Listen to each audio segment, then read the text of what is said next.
Hello, everybody. Welcome to the first workshop of this series, Creative Coding for Absolute Beginners.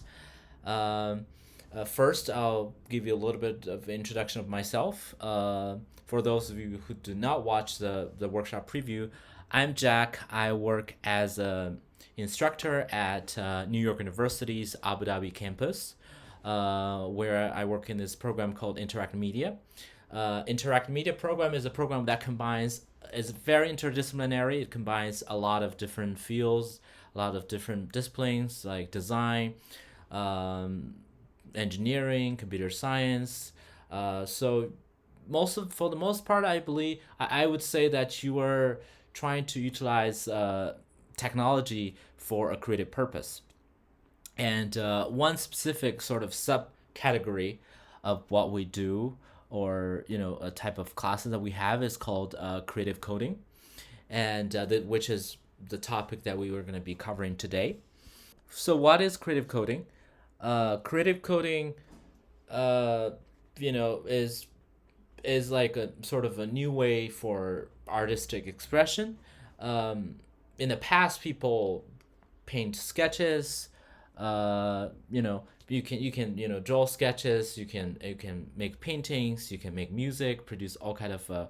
You have all sort of a creative practice, and in with creative coding, what you do is you write code to create something unique, create something that's that's expressive or artistic.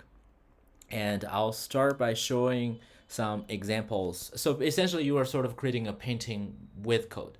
I'll showing some of stuff that I've done. So in last year, I started doing this thing I call daily sketches, which is where I've tried to create some sort of code sketches like every single day for the entire year. I'm actually still doing it this year, but recently I'm focusing more on a new project that I've been developing, which I'll show you at the end of the workshop, which is very like highly related to this workshop series. Um, so there was like a couple of different type of sketches that I've created during this in the past year in 2022.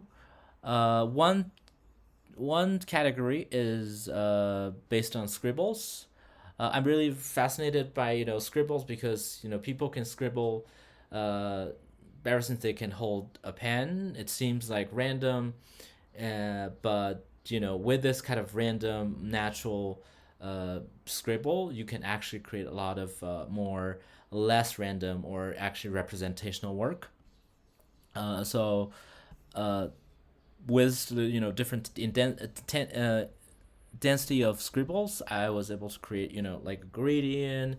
This one was different mixture of colors. This is a sort of portrait of myself when I was younger. It's fairly abstract, but with the different colors, it forms the uh, you know the the sort of subject matter that's depicted.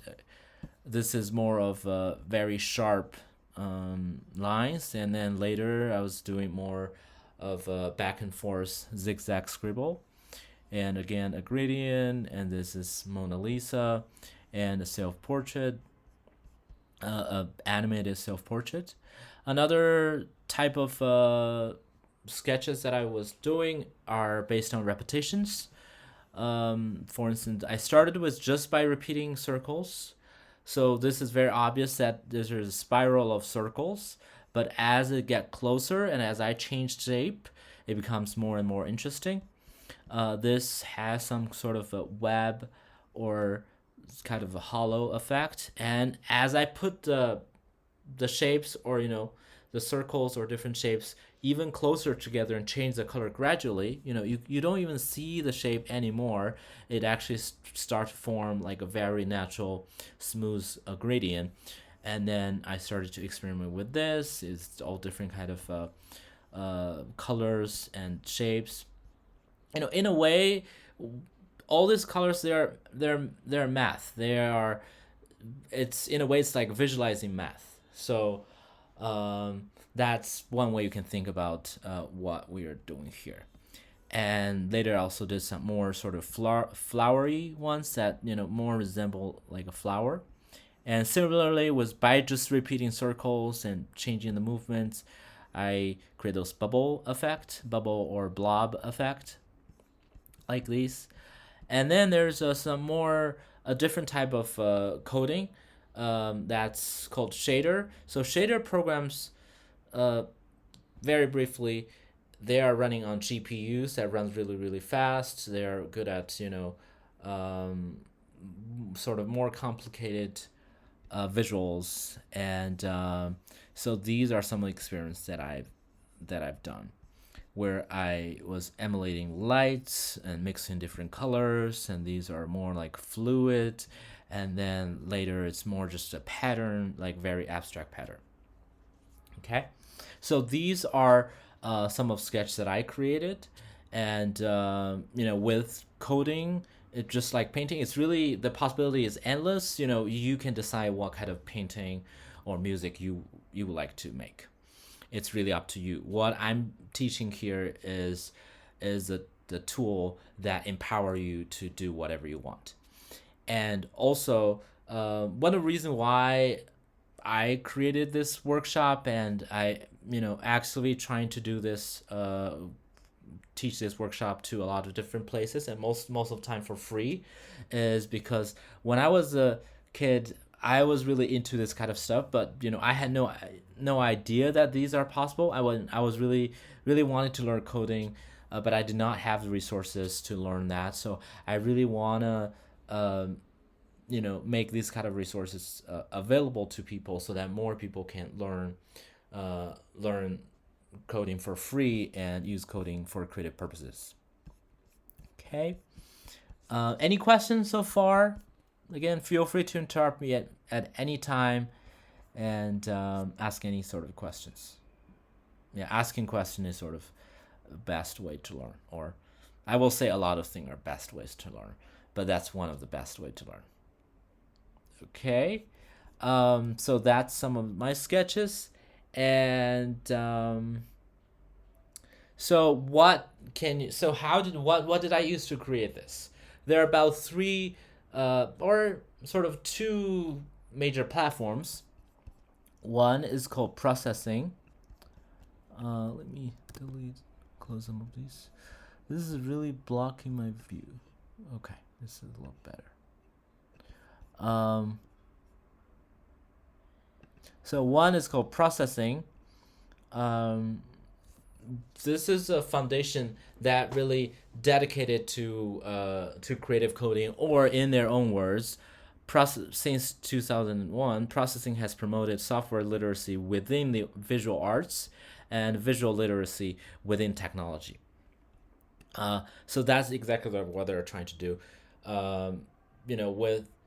With processing, it's one of the first platform where you write code to create visuals, because with coding you can do all sorts of things, but most of the coding that before processing, it's actually really complicated to create visuals like I created before. They can, you can use all the past the other programming languages to create the same thing, but it's just more complicated. Processing just made it easier. And if you look close, one of them, I think that's because right now I'm only half screen, but basically this little button, that's p5.js, and this is actually what I will be using. So processing is sort of their first platform, and then there's a sub sort of platform called p5.js that's based on JavaScript. You might have heard of JavaScript. That's sort of the programming language for the web, meaning pretty much all websites, or most websites, there are some kind of JavaScript in there, and it's one of the most popular programming language these days, and very versatile and very easy to learn compared with some other languages. And that's actually the reason why I'm picking this p5.js for this workshop. It's very beginner friendly. It's very versatile. There are lots of artists actively use this, so that's really a good place to start. And there's also another platform called Open Frameworks. This one is based on C++. So C++ is a programming language that's a lot more complicated. If you're already experienced C++ programmer, feel free to start from here. But if you are a beginner, I really, really recommend start from P5.js. And once you get more advanced, if you wanted more challenges, you want to try do more advanced stuff, you can do open frameworks.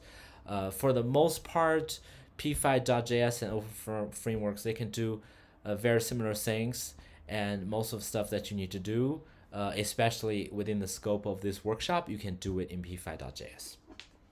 Okay. And open frameworks is actually funded by this artist called Zach Lieberman. And this is where I drew a lot of my inspiration from. That's actually one of the reasons why I started doing daily sketches. Zach Lieberman started doing daily sketches since about 2016. I think that's about when. And I highly recommend follow him on Instagram. He posts a lot of his work on Instagram very consistently. A lot of amazing work. And finally, let's get to the real thing. I know that's sort of overview introduction about different platforms. So let's actually get our hands dirty and start coding. To get started, you can find the editor right here on the left on the p5.js org website. You can find editor right here, or you can just enter the link editor.p5js.org. So this is where the magic happens. Okay, and on the top right, you can log in from there. I'm already logged in, but if I really recommend create an account and log in, and by now you should have an account already. Once you are logged in, let's change a little some of the settings. There's a gear icon where you can change settings. I personally really like the dark theme, because when you are coding, you are really looking at the screen for a very long time. So I really don't want that bright light in my eye for very long. So I prefer the dark theme. It's up to you. Or if you need high contrast, there is a high contrast theme as well. I'm going to make the text slightly bigger, and auto save, it's always good to have. I think that's turned on by default, so that as you write code, it automatically saves for you. However, whenever you start a new sketch, you have the first time that it's saved, you have to save it yourself, and afterwards it's going to automatically save. Okay, auto close brackets, I recommend turning this off. Or it's up to you, but I personally prefer turning this off because I like typing my own code instead of letting it do its own smart thing for me. And later you will notice the difference if if your setting is different. But that's either way, it's totally okay. The rest, let's leave it to default now. And there's also accessibility features. I believe the line number is also turned on by default. Otherwise, please turn it on. That's also very useful. Okay. So everyone should be on this page. Is everyone on this page? And is there any questions so far? Any difficulty of accessing the website or anything? No? All good? Thank you for the thumbs up. And so what are we looking at here? There's about two sections, the left and right. On the left side, what we are seeing is the main sort of code editor. It's like your Word document or your notepad where you type text. Essentially, in this case, it's code. And on the right hand side is a preview. Remember that we are doing creative coding where the final output is some kind of a visual, and so that's where we will be previewing our visuals. So let's just go ahead and click on the play button and see what's the visual right now. So right now it's a light gray sort of square.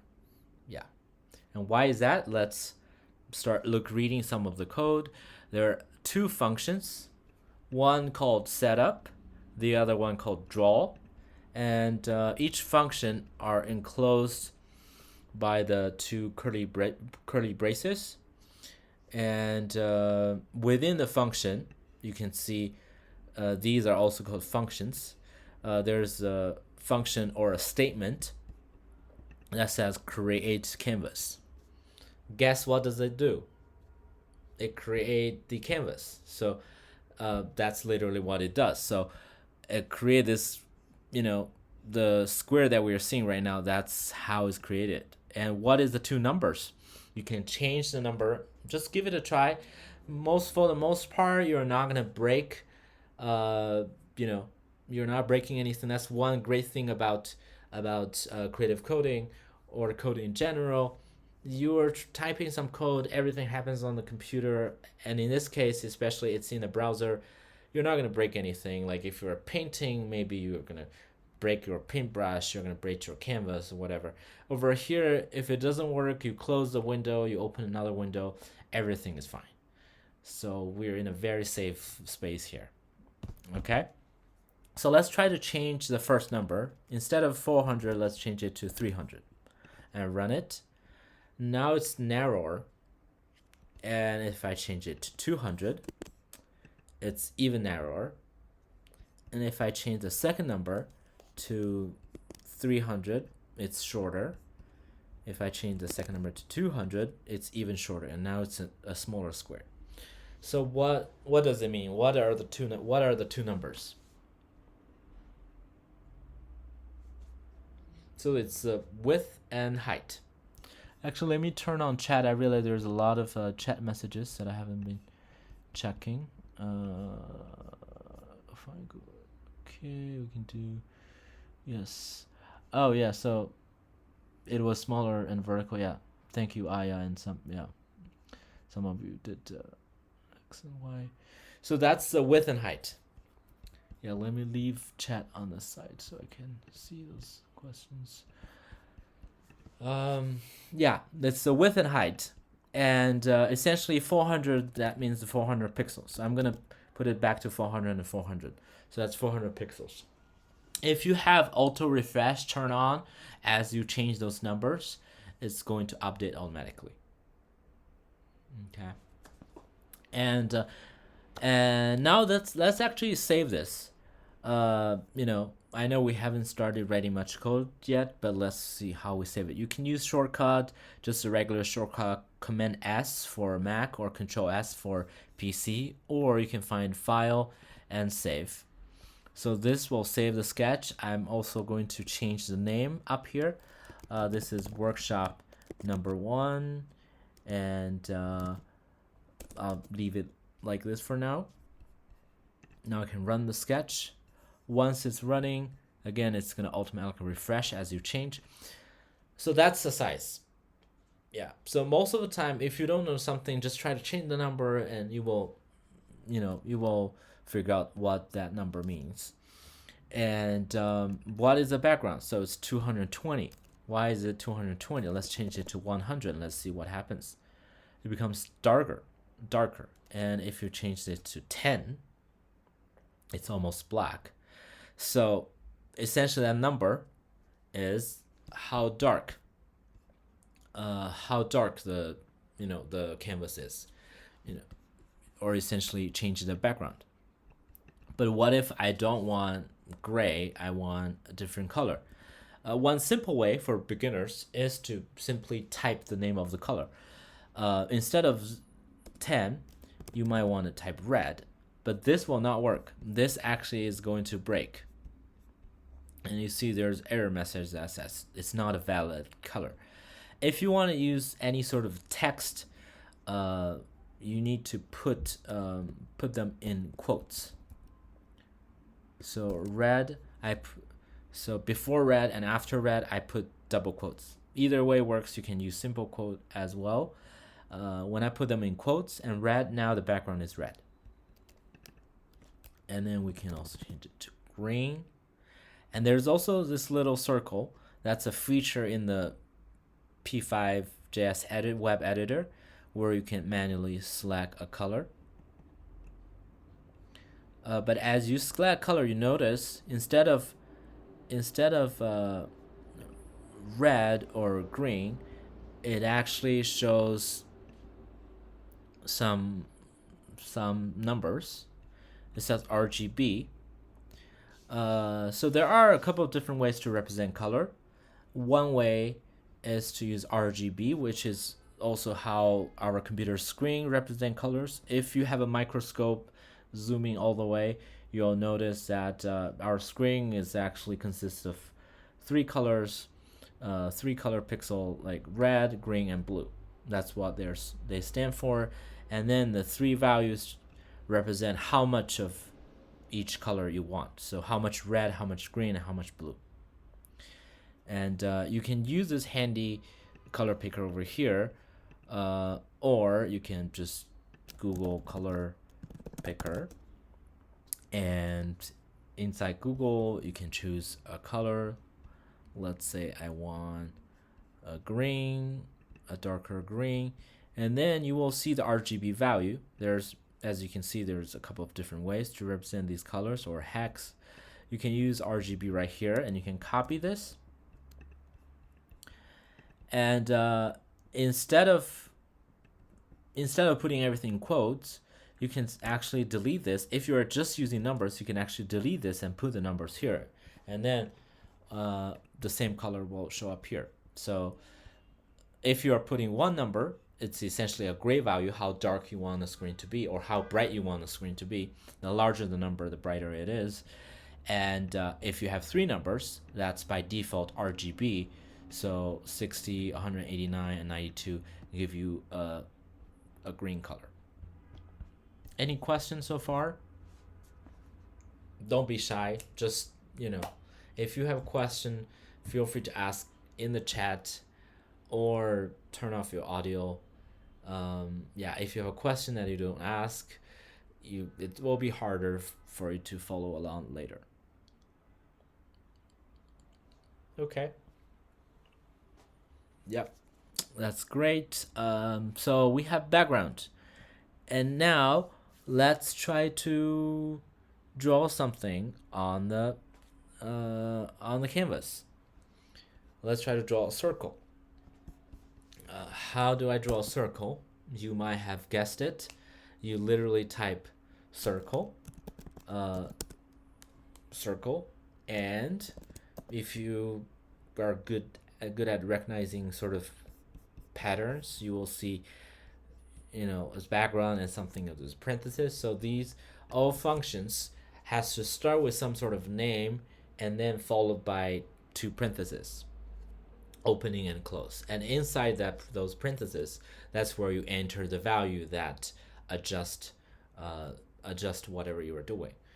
And for circle, what do we need to have to create a circle? We want to know where the circle is. Yeah, radius, exactly. We want to know the position and the radius. And it actually starts from position. I'll start by typing 0, 0, and then 10. Okay, you might notice on the top left corner there's a tiny circle. What about 100? That's 100. And what about 400? Okay, so with this, you might actually notice that when I type 400, it takes up half of a screen. So the 400 is actually the diameter instead of radius. So when you enter this number, this is the diameter, not the radius. But radius is half of the diameter. But why is it on top left? That's because 0, 0 exactly is top left. And this might not be what you are used to when we are learning sort of the Cartesian coordinate system. The 0, 0 is usually on the bottom left. But that's just a difference in programming. In most of the sort of computer graphics program that I know, the 0, 0 is on the top left. And to further illustrate that, I have a sketch that I created that I can use to demonstrate that. Where is it? Coordinate system. Yeah. So this is a sketch that I wrote, which shows where what's the coordinate for each point that your mouse is. So on the top left it's 0 0, and as you go farther to the right, that's x-axis. So that's 100, that's 200, 200, and as you go down, the y increases. So top left is 0 0, and to the right x increases. To the bottom, the lower it is, the y increases. Yeah. That's really just how whoever whoever wrote the program or whoever designed this decided to use. So that's just something we need to keep in mind as we are positioning different things. So if I want to put the circle in the center, the coordinates should be 200 200, because the whole canvas is 400 400. Now instead of 0 0, I'll put 200 and 200. Now it's in the center and with a 400 diameter. And you can make it slightly smaller. 400, yeah, that's a little too small. Maybe just maybe 100. Yep. Any questions? All good. And now that's a circle, and obviously drawing a circle is not that exciting, but that's a good start. How do you draw now? How do you draw a circle? Let's say one thing that computer is good at is, you can draw a circle with pen and paper, but one thing you can ask the computer to do is to draw a circle at a random position. And how do we define a random position?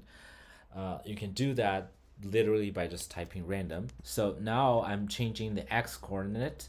Instead of 200, I'll put random. But random itself is a function, so I need to put parentheses after random, and inside of random I can specify the range of the output value. So the smallest value I want it to be is 0, the largest I want it to be is 400. So the random is produce a number anywhere between 0 to 400. So now the x coordinate is random.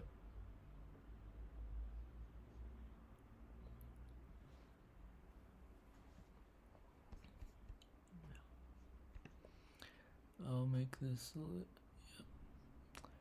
maybe I'll make the text slightly smaller. I hope you can still, just so that everything is in one line. Yeah, that's random. And you can do the same for the y-axis. If you copy this part, random parentheses 0 400, and paste it over here. Now the height is random, so it's at anywhere on the canvas. And for the most part, blank spaces or white spaces usually doesn't affect your code. So just for better readability, I can break up this function into different lines. So you can see the first one is the x coordinate, and then y coordinate, and the what is it called? The diameter. And you can also make the diameter random. Now it's sometimes small, sometimes big. So that draws a circle at a random location. Even with this alone, even just with random function alone, you can create a lot of interesting effect or interesting sketches. Right now it's really, really fast. Actually, one trick, if you want to really see what's going on, one trick is to slow the frame rate down. Frame rate essentially means how many new frames do you want to see every second. By default, it's about 60 frames per second, or as fast as the browser can render. But you can specify it by typing frame rate inside of setup, frame rate, let's say 5, that means 5 new frames every second. So you can see this in a, a little more sort of slower speed. I do want to emphasize though, most of the time you don't want to lower frame rate. That's because when you're creating some kind of animation, you want a smooth animation. You don't want it to be choppy. So most of the time you don't want it to be lowered. In this case, we just want it to be slow so we can actually see every frame. You can change it, make it a little bit faster, change it to 10. We can make it slower to like 1. So 1 second per 1 frame per second. Yeah, so that's something you can do. And now it's at the random location. And then what about color? How do I change the color of the circle? In order to change color of circle, what you can do is to before you draw the circle, you can add fill, essentially changing or specifying the fill color for this circle. Again, it follows the same pattern: fill, parenthesis, and end with semicolon. Always end your statement with semicolon. Yeah, there are actually with JavaScript, you can actually you know, you actually don't have to have the semicolon. Personally, I prefer having semicolon so it's really clear. And some of the other languages require semicolons, so that's sort of a good habit to have, in my opinion. But some people prefer not having semicolons, so it looks cleaner. So that's up to you. And for the differences, that's outside the scope of this workshop, and you can look it up. But my personal preference is to have semicolons so it's clear. Instead of fill, again, you can do the same thing we did earlier with quotes, and then put red inside. Now every time it draws a circle, it draws a red circle. Or you can do it more programmatically, with numbers. Let's say red 00. So red is 255, so that means it's very much red. Or green, if you change green to 255, it's going to be green. And by the way, by default, the range of those color values is from 0 to 255. Yeah. So 255 is already the maximum value. If you put 300, it'll be the same as putting 255. Yeah. So that's using numbers for colors, but similar to what we did with the positions, you can also use random to control the color. So I'll put random 255 and random 255 and random 255. You might notice that I did not put 0 this time. That's because by default, the minimum value is 0. So if you only provide one value, that means you're providing the maximum value, and the minimum value would be 0 by default. So this function will produce a number anywhere from 0 to 255. So now every second it creates a circle at a random location with a random diameter with a random color. Yeah. So right now we literally only have 14 lines of code, and it's already, something that's interesting, and something, I hope that's something new that you didn't know how to do before the workshop. Any questions so far? All good?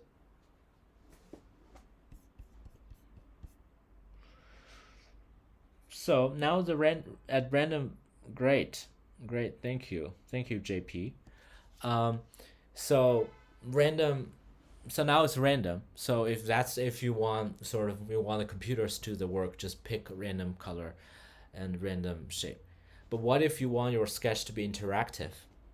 Right now the sketch will run it, it's just doing it on its own. I can't change anything. Sorry, I'm just gonna read this question. Does a property of the function depend on the previous line of code? Yes, I mean, if I understand your question correctly, yes. So, like, for instance, the property of this circle, the color of the circle, depend on the previous of line of code. So, you first you change the fill color, and then you actually draw that circle with that fill color. Yeah. Does that answer your question? Thank you. Um, one big difference between setup and draw uh, is that setup, as the name indicates, setup is like in the drawing process or in the painting process. That's sort of your preparation work. You prepare a canvas. That's why we have canvas. So you prepare a canvas. You maybe and you just sort of adjust any kind of setting for the entire sketch. Or actually, it's not even for the entire sketch. That's sort of your initial state. Anything that happens at that time, that's where it happens. It only happens once. Once, as in every time you restart the sketch, it's only gonna happen once. So these code only gonna run once. That's it. But the draw, however, is gonna draw repeatedly, and depending on the frame rate, it's gonna draw everything for X number of times. So if your frame rate is 10 frame per second, that means it's going to this part will happen 10 times every second, and that's sort of the major difference. You don't have to do this now, just because I don't want you to mess up your code by moving things around, but I'll just demonstrate. If I put everything set up, it still works, but it happens once because everything set up only happens once.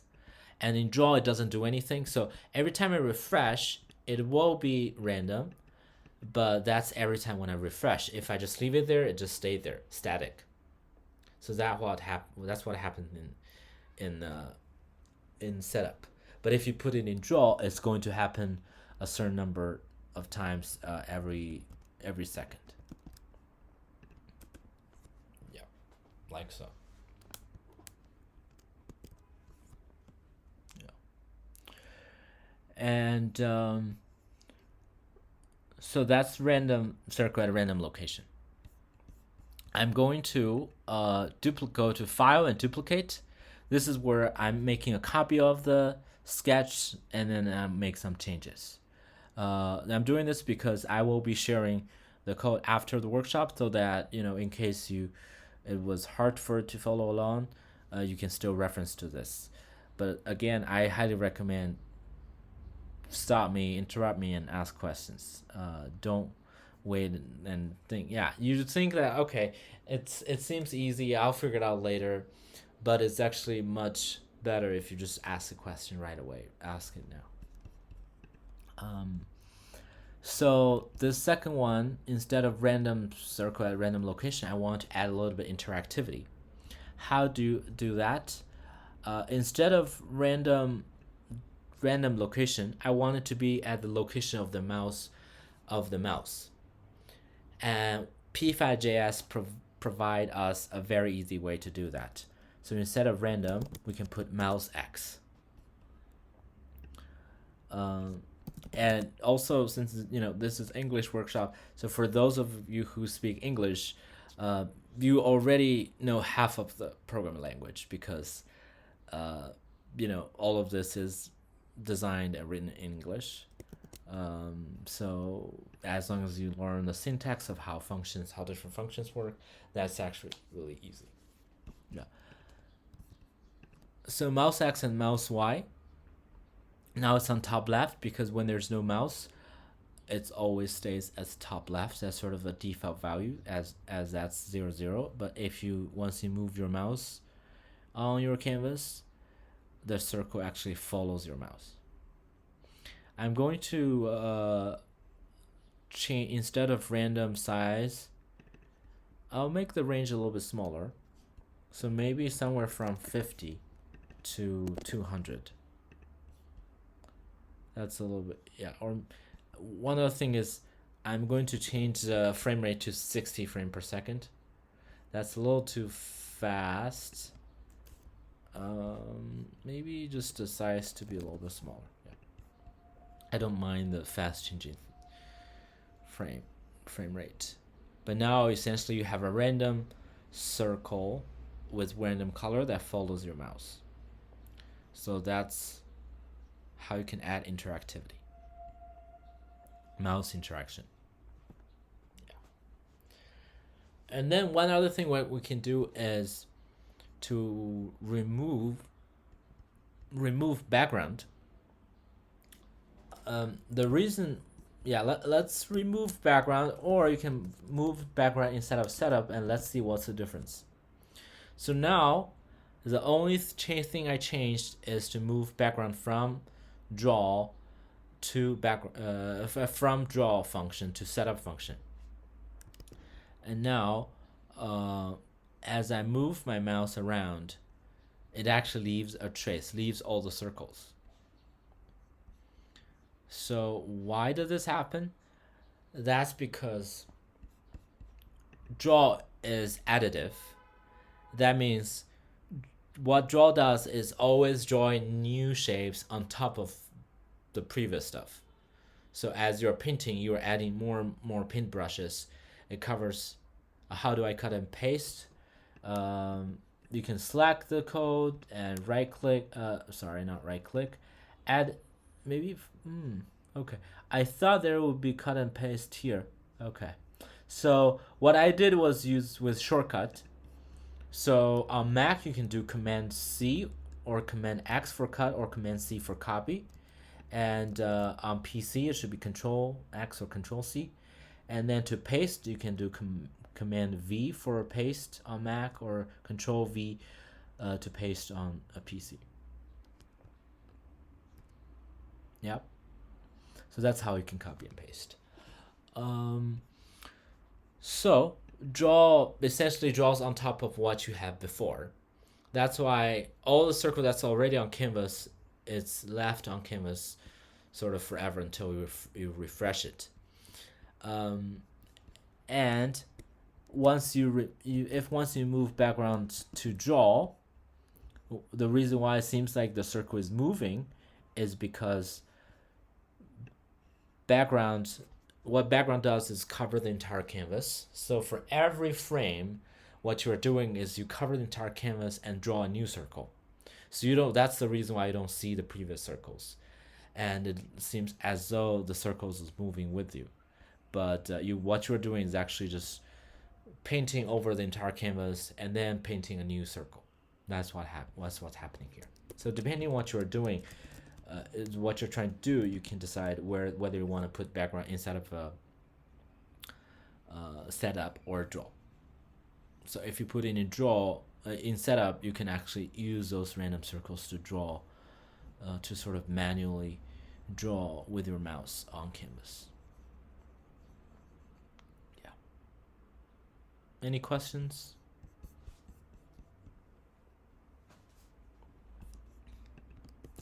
I'm going to name this as draw random circle with mouse. Yeah. And let's duplicate this again. And let's actually step back. While with background inside of setup, if instead of mouse X and mouse Y, you can put random 400 and random 400 for both X and Y. This way, it draws a random circle on its own, and again, without the background, it's just keep adding and adding more circles, and that can already create something pretty interesting.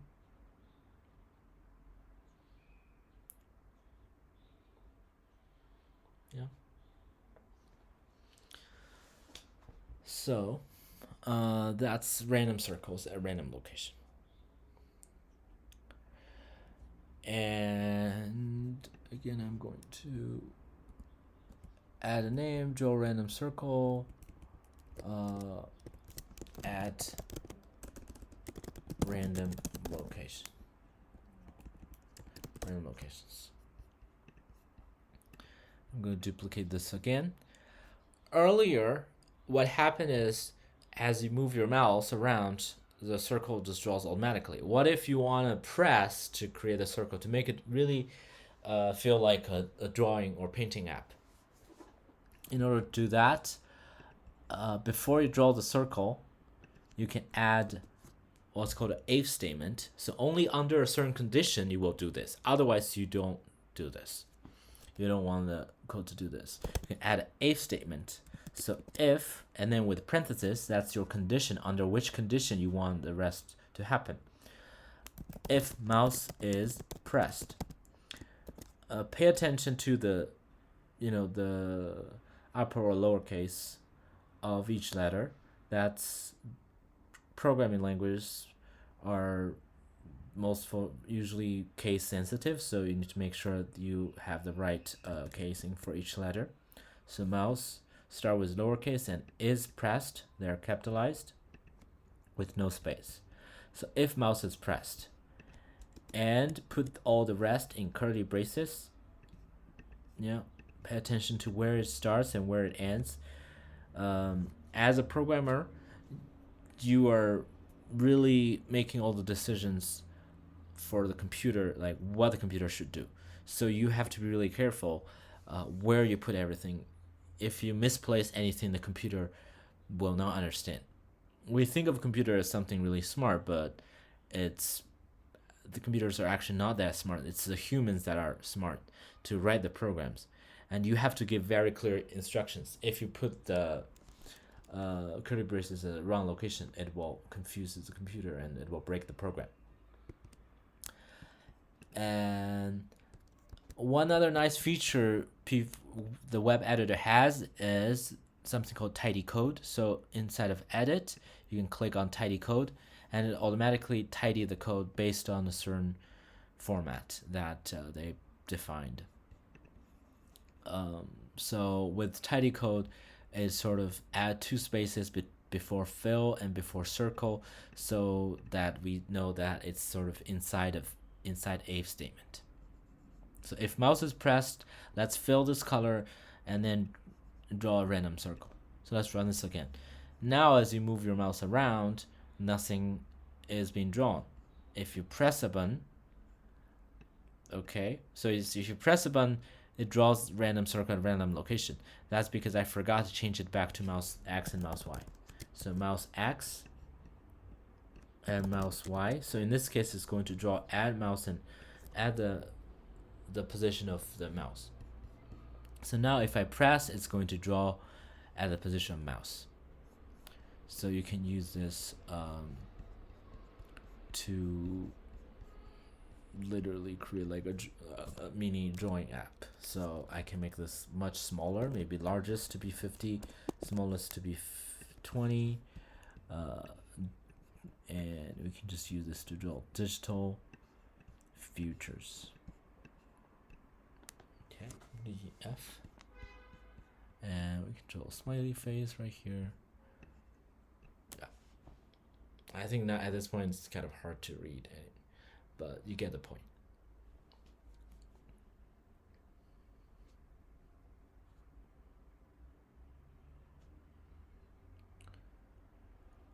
So what else can we do? We can add more.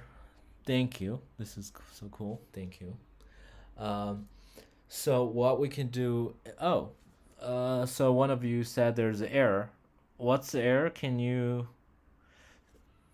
Usually, if there's error, that means you're missing a semicolon or you are misplaced some of this. You can copy and paste the error message to unexpected end of input. That's most likely because you missed. Maybe it's because you missed a parenthesis. So make sure that for each function, so fill. After fill, it has a start and end, opening parenthesis and end, closing parenthesis. And for random, it has its own opening and closing parenthesis. And these has to match. And if you click on one of them, you can see the other one is highlighted. So random has two parentheses, this random has two parentheses, and this random has two, and then fill has to have the start and end. Same thing for circle, and the random is its own. So make sure it's all matching.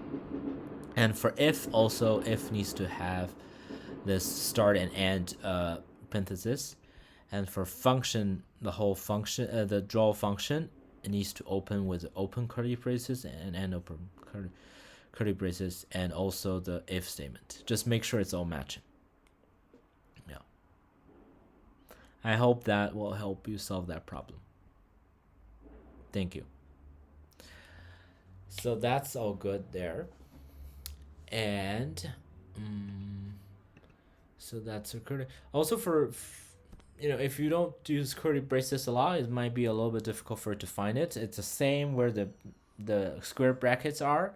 It really depends on the type of keyboard you are using, but mine is next to the letter P.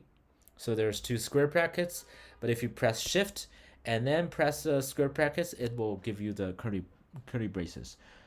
Could you tell a little more about the syntax? Not familiar with yeah. So let's talk a little more about the syntax. First of all, I want to emphasize that Java and JavaScript, even though the name is very similar, they're two completely different programming languages. That's one thing that can be a little bit confusing. Java actually came first, and because of its huge success and popularity, whoever designed JavaScript decided, I'm gonna give it a similar name so that hopefully it also become popular, which it did. And but that also confuses so many programmers. Thought those two is related to each other. It's not. It's completely different. So what we are doing is JavaScript. And the syntax. In terms of syntax, usually I'll make this part, the code editor, a little bit bigger so we can focus on the syntax here. For now, we don't need to worry so much about functions, but we do need to know that we have two functions that we always have to have inside of a P5 sketch, which is the setup function and a draw function. Each function is defined by explicitly saying it's a function, and then the name of the function, which is setup. And after the name of function, it has to be followed by two parentheses, open and close. And then after this, everything that belongs inside of this function needs to be enclosed with curly braces. So that's why there are curly braces. So for now, we don't need to worry about function. All we need to do is to make sure the curly braces are there and we don't accidentally delete them. And whenever I say that we need to write some code inside of setup, we put them in between the curly braces of setup. Whenever we want to write some code inside of a draw function, we put everything in between the curly braces for the draw. And then most of the time, everything that we're doing, we're using. So the setup and draw function are functions that we're creating right now. But when you are trying to use some other function, you have to what's called the call the function. So you're calling this function, so asking the function to do some tasks for you. So for instance, create canvas. You are calling this function that's called create a canvas, and you are telling the browser or the computer, please create a canvas for me, and then with the following specifications. So when you are calling other people's function, it's start with the function name, and the function name never has a space. Once there's a space, it's considered two different parts, so you don't want to put any space in between in the function name. So create canvas, again, it's case sensitive, so make sure that you follow the exact casing for each letter. Create canvas, and it's followed by parentheses, and inside of parentheses you put all the values that you need, and those numbers are separate by commas, only in between. So you don't want to have a comma at the end, only in between. So 400, so you have two numbers, 400 and 400.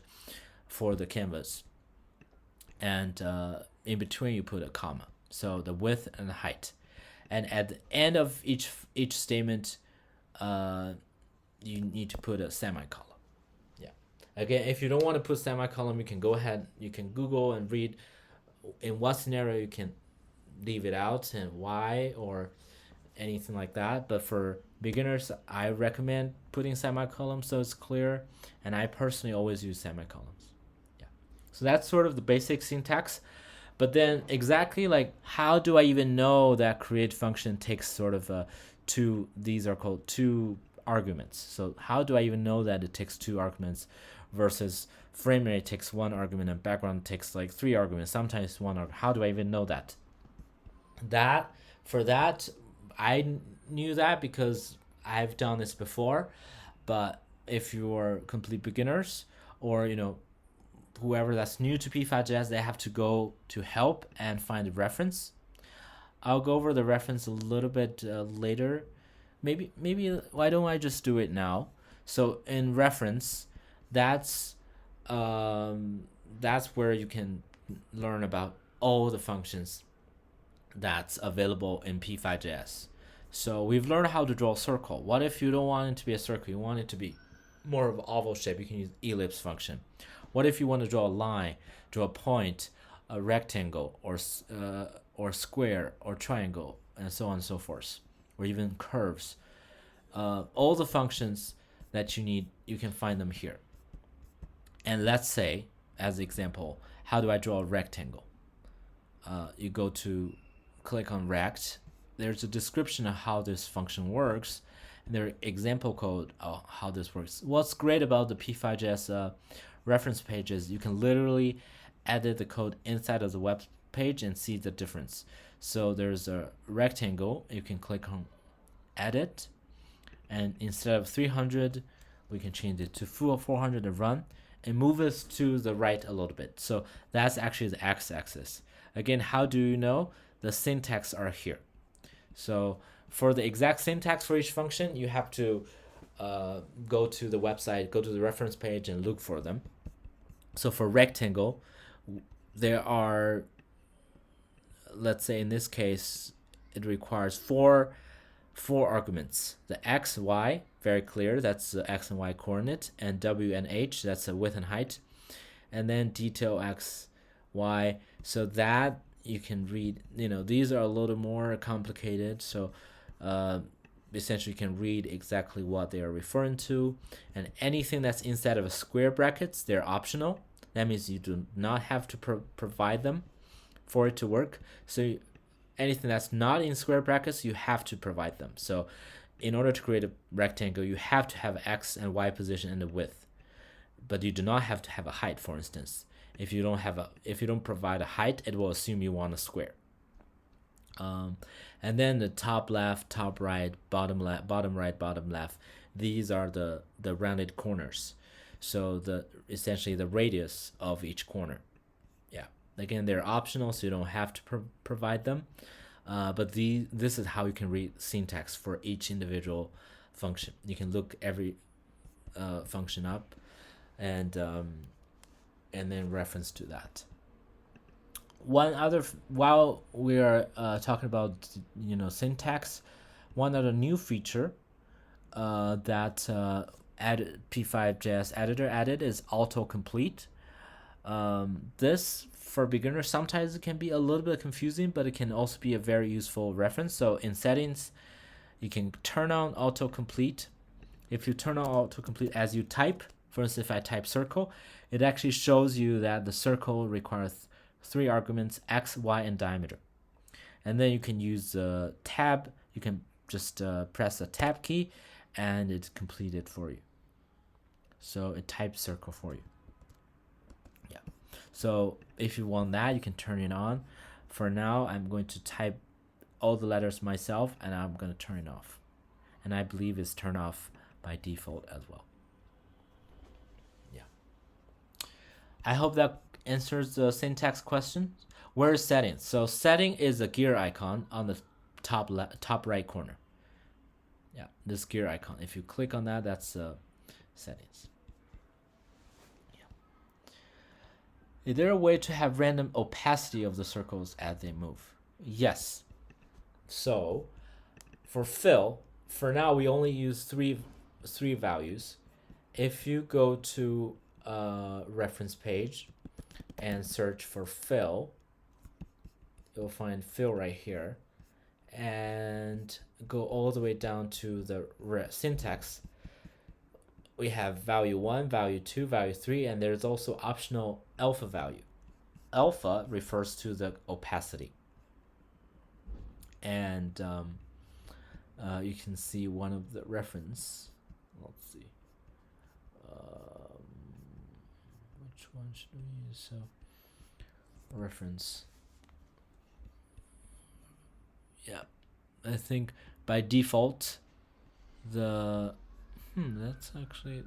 not the reference I was looking for.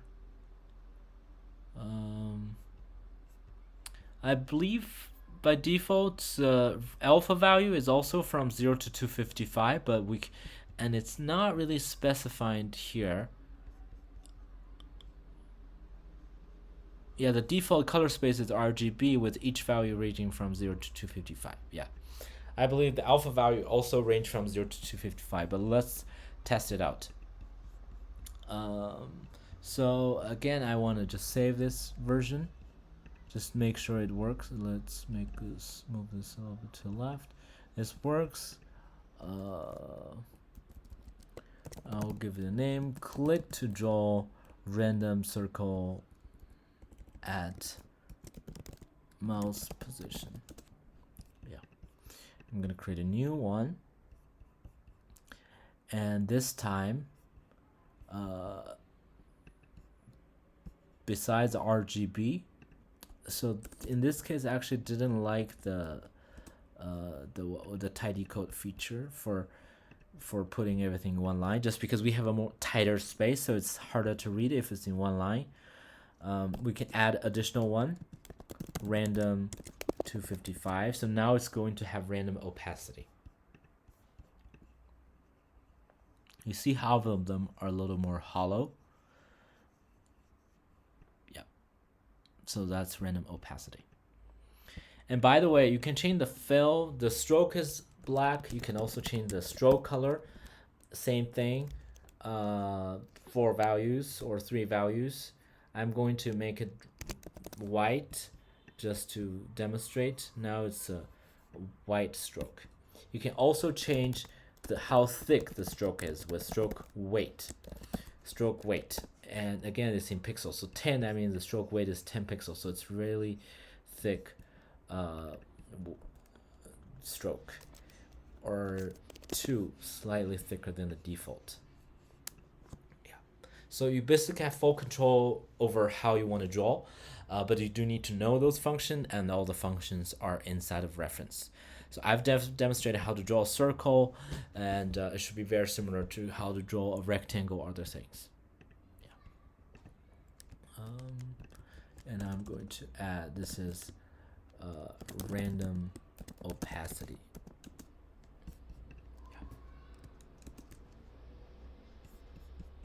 Any other questions before I move on?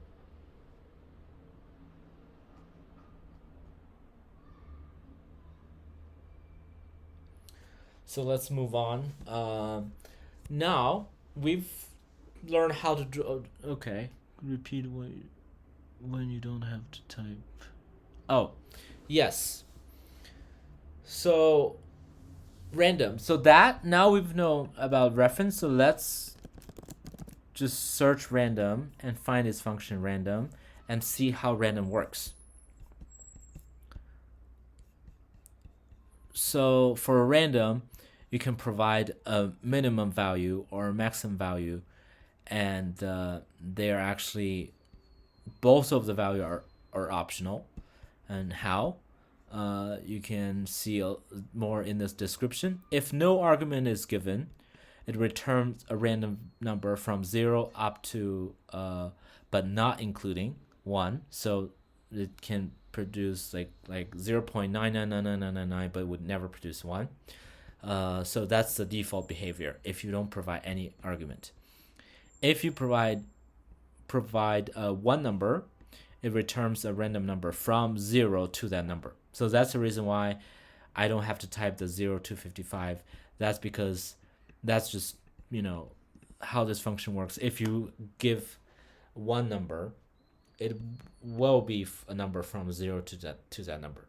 So you can either explicitly say that I want a number from 0 to 255, or if you simply type 255 for a random function, it will generate a random number from 0 to 255. I hope that's clear. Yeah. Yes, so that's random. Now let's have something a little more in order, but a little more interesting as well. Let's create a new sketch. This time I'm going to create a completely new sketch. I'm going to call it, again, workshop number 1. And this time I'll call it repetition. I know the next workshop is about repetition, but because repetition can really make sketches interesting, so I like to show you a little bit to give you an idea. But next workshop we will be focusing on repetition, how to create interesting visuals with repetition. So this is a blank default sketch, again just a light gray square. And how can you make this interesting? We add repetition. And how do you write a repetition? There are one common way to do repeat is use what's called a for loop. A for loop start with for, and so this is a kind of a basic structure. So for and parenthesis, and how do I go back to the default settings? I think you're referring to the default sketch. If you want sort of the default sketch, you can click on File and New Sketch, and then it just give you, will remove everything. I mean, you probably want to save your previous sketch and then create a new sketch. Then everything is brand new.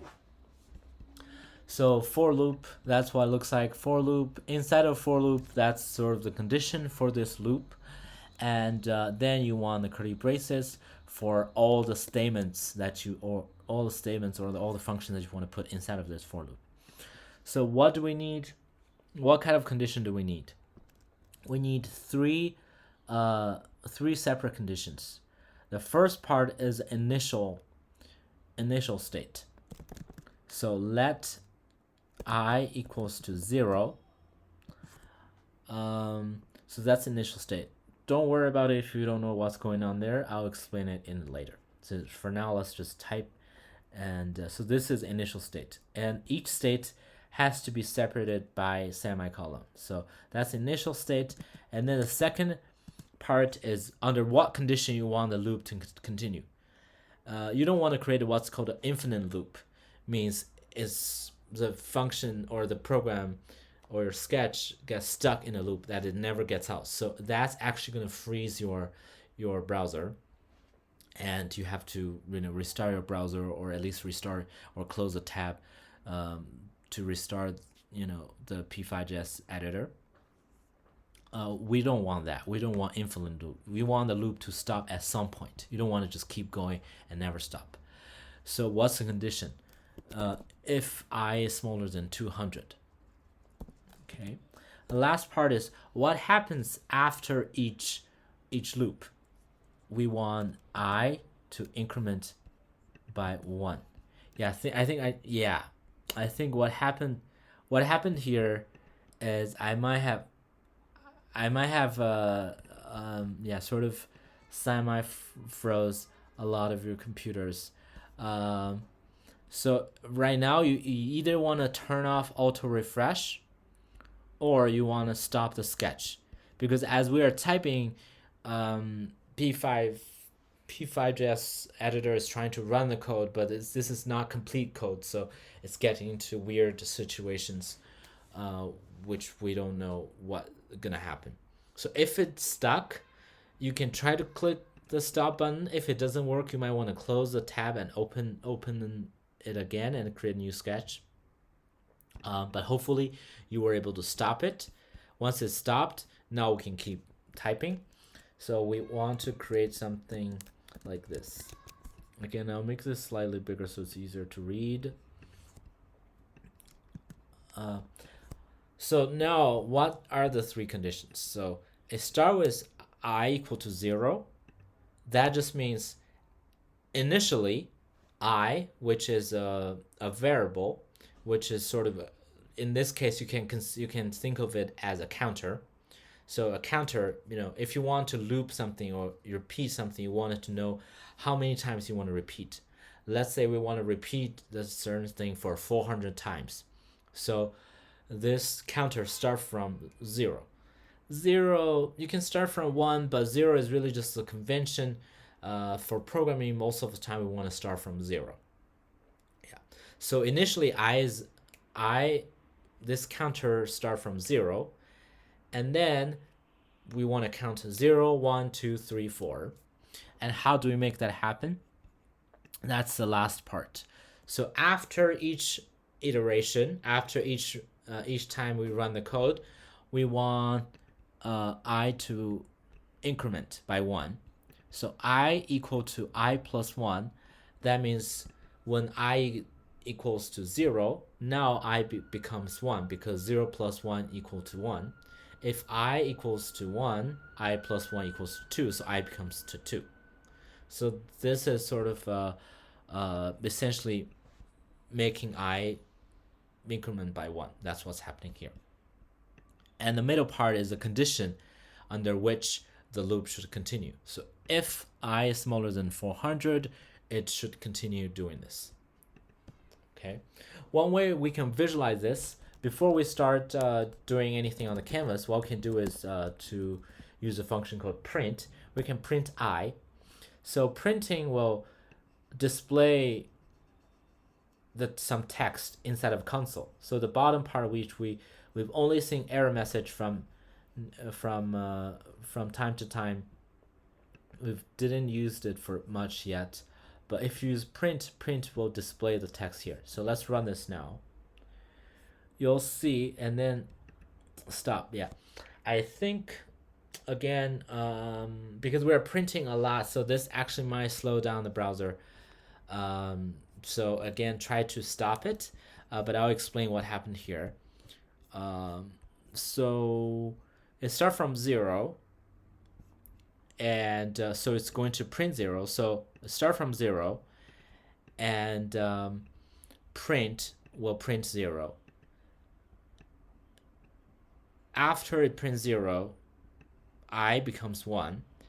And after I becomes 1, we want to check, is I smaller than 400? Yes, I is smaller than 400. Then keep printing. So print 1. And after that happens, I increment by 1. So this, the loop essentially just follows the exact step. It starts from 0, and then it check whether or not this condition is true, whether this number is smaller than 400. If it is smaller than 400, it's going to keep happening and keep increasing until 0, 1, 2, 3, keep counting until it's 399. So 399 is going to print, but after 399, what happens? I becomes 400. And is 400 smaller than 400? 400 is not smaller than 400, and that's when it stops. So if I is not smaller than 400, it's not going to print. That's why the largest number we see is 399. But because it started from 0, in total it printed 400 times. I hope that's clear how the for loop works. If not, let's just write more code, and once you see the result, you might get a better idea. So what we can do is for loop is we can draw a circle. I essentially is a counter that starts from 0, goes all the way to 399. So we can use that number as the x value of the circle. So put I here. That means the x value will always be replaced with the value of I. And then y, I want to put y to be 200, so that's the center of the, vertically it's the center of the canvas. And then you can specify some kind of diameter. Now let's run this. So what do we see here? It looks like a black bar and a circle. What's actually happening here is there are 400 circles, one by one and one by one, until we reach the right. So that's what's happening here. They're just so close that you cannot see the individual circles. If you want to actually see what's the circles, what you can do is, instead of increment by 1, you can change this number to 10, so you increment by 10. So every 10 pixels we have a new circle. And then by adjusting this number, you can see different density of circles. So this is repetition. So the x value is 0, and then 5, and 10, and 15, and 20, and so on and so forth. But the y value is always 200. That's because that's what I did specified here. And diameter is always 50. Okay. So to make this value bigger is only just to see the actual circles, to prove that there are actually multiple circles. But to have a smooth sort of transition later, let's change the number back to 1. And I plus 1. So instead of I actually, let's keep the I here. So instead of 200, what we can do here is to add a sine function. So pay attention, because that's where it's get a little more complicated. So instead of 200, we want to add, so we will start with 200, but we want to add a value. Again, I'm going to stop it for now so it doesn't auto refresh. Add a value, but what do we want to add? We want to add a sine.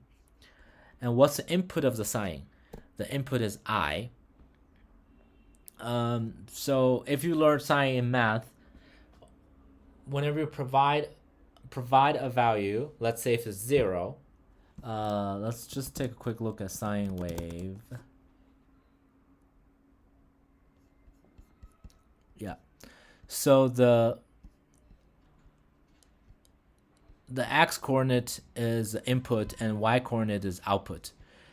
When the input is 0, the output is 0 too.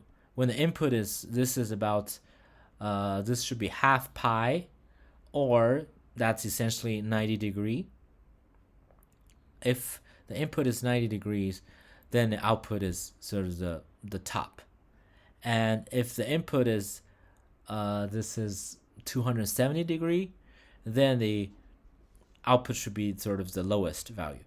But when it's everything put into the the context of the programming, what we need to provide is pi. So pi means 180 degrees. 2 pi is 360 degrees. That's just a notation that mathematicians decided. So in this case, we use I as output, I as the input. So the output is going to be anywhere from -1 to +1. So the output of sine will change the y position. Right now, you barely see any difference because the changes is too little. How can we magnify the changes? You can multiply the sine by a number. So 100 multiplied sines. So now it goes up and down. That's because sine itself produces a value anywhere from -1 to +1. Now it's multiplied by 100, so the y position is changed, either go all the way up to +100 or -100. And right now, again, it doesn't look like a sine wave. That's because I changes really quickly. So I from 0 to 1 to 3, that's very big jumps in the sine wave. And we can slow this down by divide I by, let's say, 100. That's where you start to see a smooth curve. Or maybe let's make this a little bigger. Let's maybe divide it by 20. That's where you see that sine wave. And even without any color, this actually looks, because of that gradual change, this actually already look like pretty three-dimensional, even though we are really just working with two-dimensional two-dimensional shapes. Just by repeating them, it creates this three-dimensional illusion. Yep.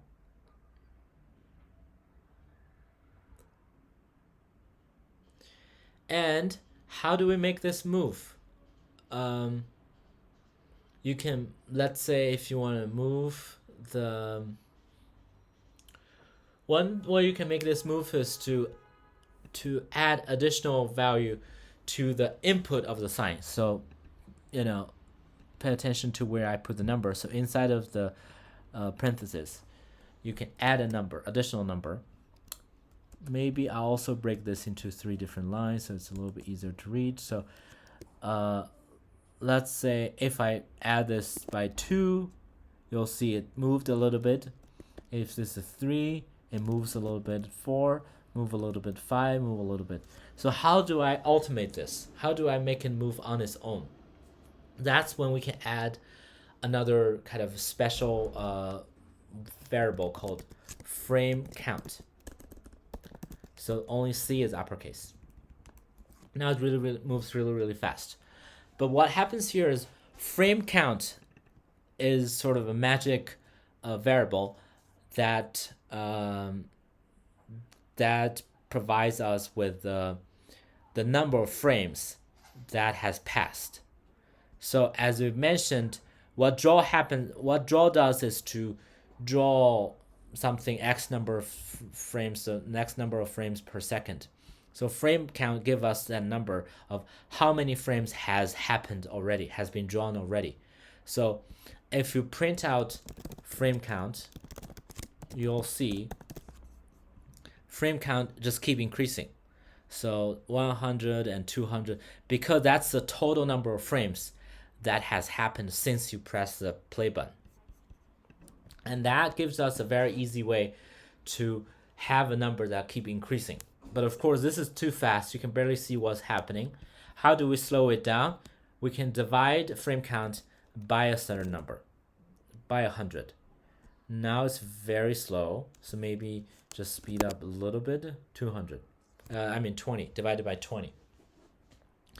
You can divide it by 20, or you can do like a times 0.05. Now this frame count changes slowly, and this is animated slowly. Any questions so far? I know there's a lot of information there.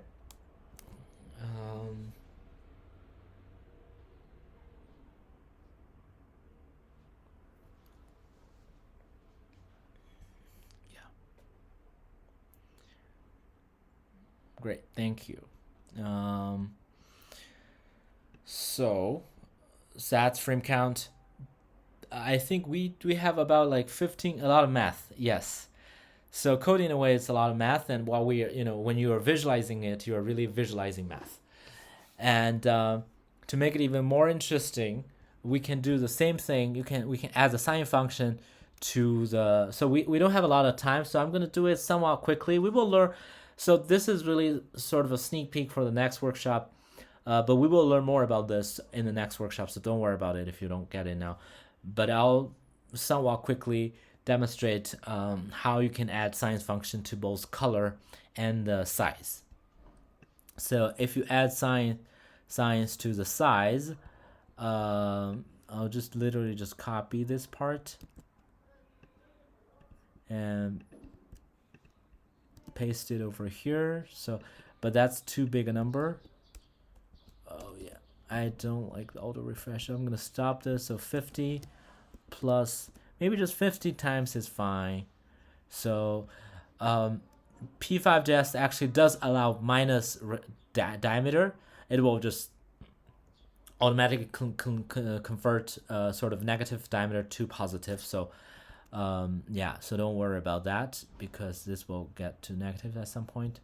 So if we run this, you see how it's bigger and smaller, but it looks very rigid, like because we are using the exact same speed for both uh, the height, the y coordinate, the y coordinate and the diameter.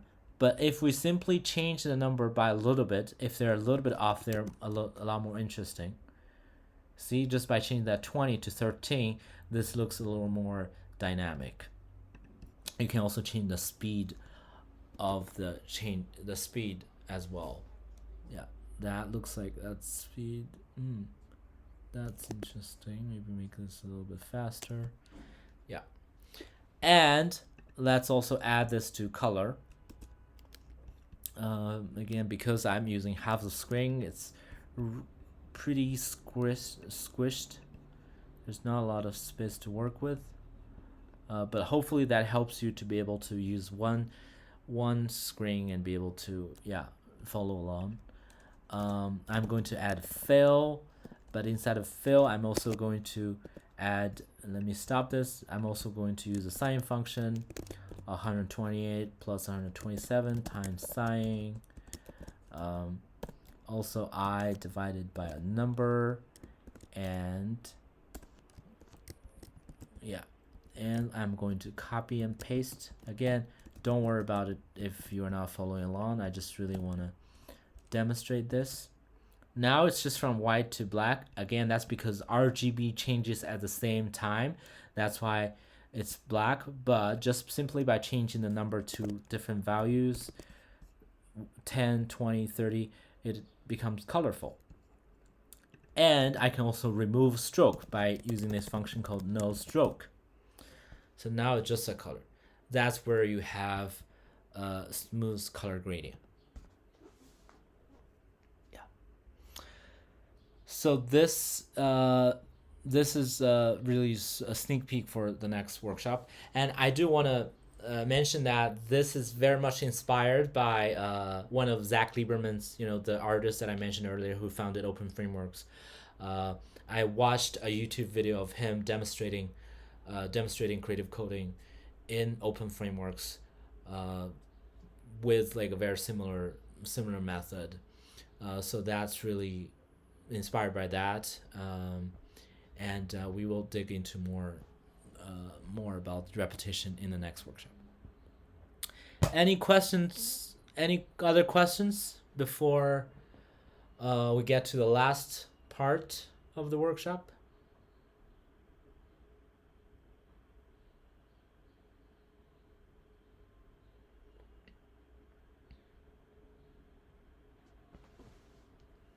Okay. Thank you for the responses. So the last part, so far we've only been creating something that's somewhat sort of abstract. If you want to create something like, if you want to actually use the code to draw something, you can either go with the previous route, excuse me. You can either go as like what we did earlier was like almost like a painting app thing. You can draw with mouse. You can either go with that, or you can write code to draw a circle for, if you want to draw a person, like a simplified version of a person, draw like a face and some eyes. You can do that manually, type the code, do that. That's one thing you can do. But that's actually going to be something that really helpful for, especially as a beginner, to really get you familiarized with all different functions. But I do want to introduce something that I've been working on, which is what I call P5 Code Painter. So this is big. Second, Um, so look.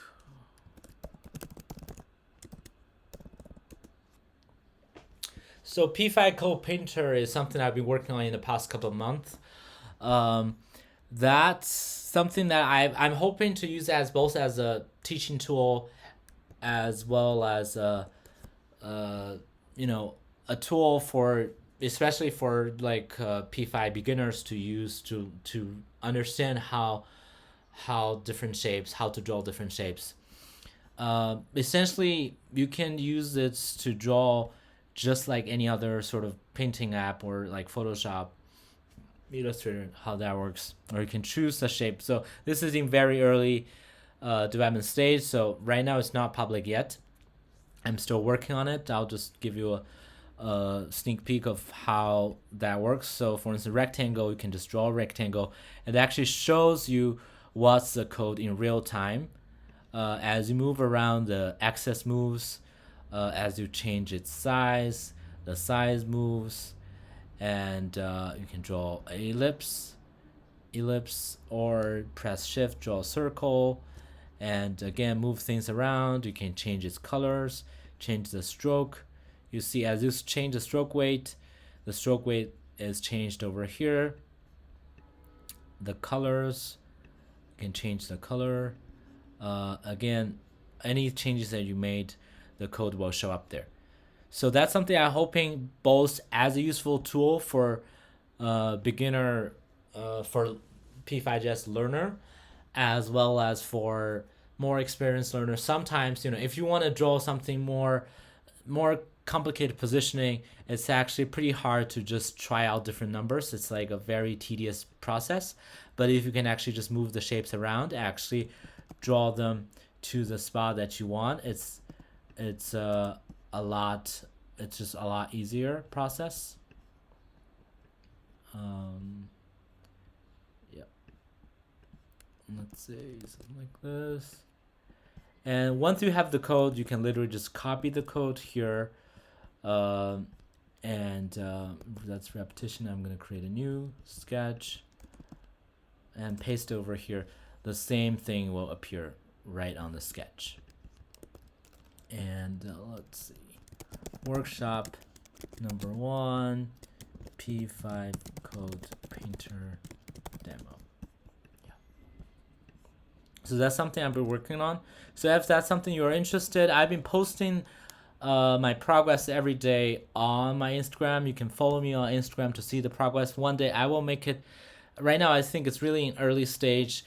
I will make a lot of changes, so that's why I don't want to make it public yet, because once people learn how to use it, I make changes and people have to relearn. So I'm waiting to to develop in a more polished stage when I make it public. But if you want to if you want to follow the progress, you can follow me on Instagram, and I'll post more about this in future. And but for now, since you're learning this, in a way this will help you to learn how the different shapes are, how to draw different shapes, but you can also learn how to draw different shapes by simply typing it inside of the editor. So there's a small homework. There are two options. You can do both. There are two options of homework that you can do. If you like to draw something, you can pick something, maybe your favorite person or your favorite item.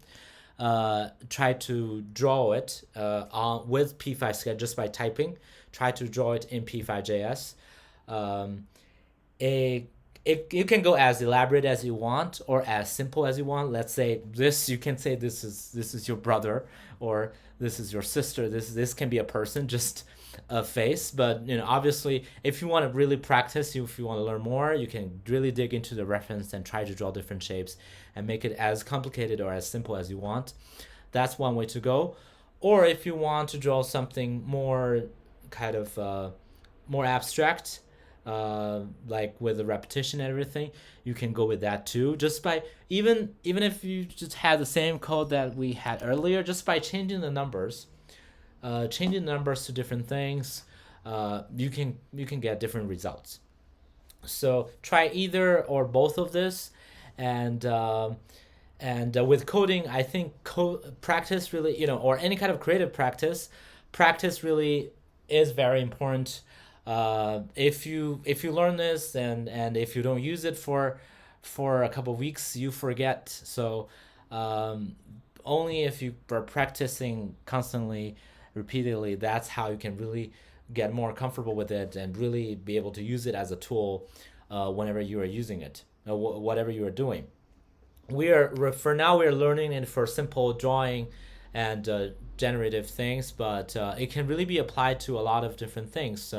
If you are a designer or architect, you can use it to generate shapes or design certain patterns more like computationally. Instead of drawing a circle every 2 centimeters, you can write code to just do it much more efficiently, and you have more control over a lot more creative. You have a lot more creative control over what you are doing. So that's the homework. And if once you are done with the homework, because the next workshop is tomorrow at the same time. So once you have the homework done, you can post it on Instagram, either in story or post, and maybe tag me, and also digitalfutures.world. And if you don't want to post it, that's also fine. I would love to see your work, so you can send it to me by email, and ideally also give me a link to your sketch. So those sketches, you can simply copy this sketch, copy this link, and share it to. How do we download our work? So most of the things um, we create here, everything we create here is on the website. So there are a couple ways that you can share. One way you can do is to let's say in file, you can click on share. There are three options. You can embed it to your website, or you can share it full screen, or share the edit. So the edit essentially is the current page, or the full screen, for instance. If you click on full screen, so it doesn't show the code, it just shows the end result. So you can simply share this link. I'm going to share my link to the chat. You can open this link, and now you have the sketch. So that's one way to share. Everything is already on the web. That's really easy to share. But if you really want to download, you can download it, file download. But what you are downloading is really the code. So to work with P5JS, locally, it's a slightly more complicated process, which you can find, which we're not covering here, but you can find the step-by-step guide on the P5JS website. So what you're downloading essentially is really downloading code, not the visual. If you really want a visual, the simplest way to do is to take a screenshot. One of you asked about high resolution. There's really no high resolution, or what I mean is the resolution is really depending on the resolution that you're specifying here. So for instance, create canvas. I create a canvas that's 400 by 400. So it's not going to be, the resolution is not going to be better than 400 by 400. If you take a screenshot, it's 400 by 400. There are also other libraries that I use. So again, this is slightly more complicated. So ccapture.js, this is a library that you can use to save sketch. So if you want to directly save this frame as image, instead of taking a screenshot, you can use this library. Or in P5JS reference, you can find there's also a new feature called Save GIF. So if you have animated sketch, you can also save it as a GIF. Save GIF. So you can check that out too. That's different options. Otherwise, if you want a high resolution image, that just means when you create canvas, you need to create a higher resolution canvas, and when you work with everything, you need to work with that higher resolution. But if the resolution is very high, that also means it's going to be a little bit slow as you work with it. So personally, I usually just work with somewhere around 512.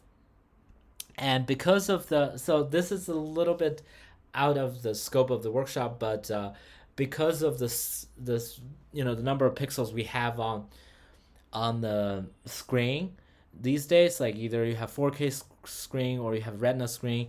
When you specify 412, and when you save the image, it's actually double the size, double the width and double the height. So it's actually 1000. It's actually 1024 or 1024. So the size is actually slightly bigger than you might think. But yeah, if you want higher resolution, just create a bigger canvas. Where was I?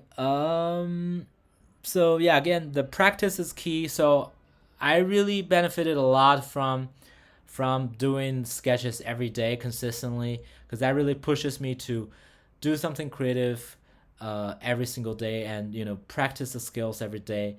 And that's how I had started doing this. That's how this workshop became a thing, and I highly recommend trying that out. If 1 year seems too intimidating, you can start with 1 week, 1 month, and a couple of months, and 1 year. Yeah, you can. I highly recommend trying that. It doesn't even have to be creative coding. It can be any kind of creative practice that you do. You are doing painting, or you are doing any other things. And again, please do the homework one way or the other, and either share it with me by email or post it on Instagram and tag me. I really appreciate that. I'll reshare it on my Instagram as well. And because I would really love to see after my workshop what kind of thing people create. So that's it for this first session. I'll wait for a couple more minutes for any questions. Please feel free to unmute or ask questions in chat.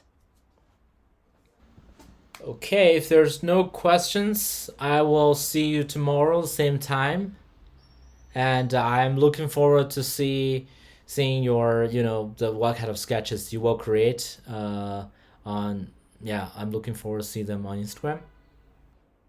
Thank you all.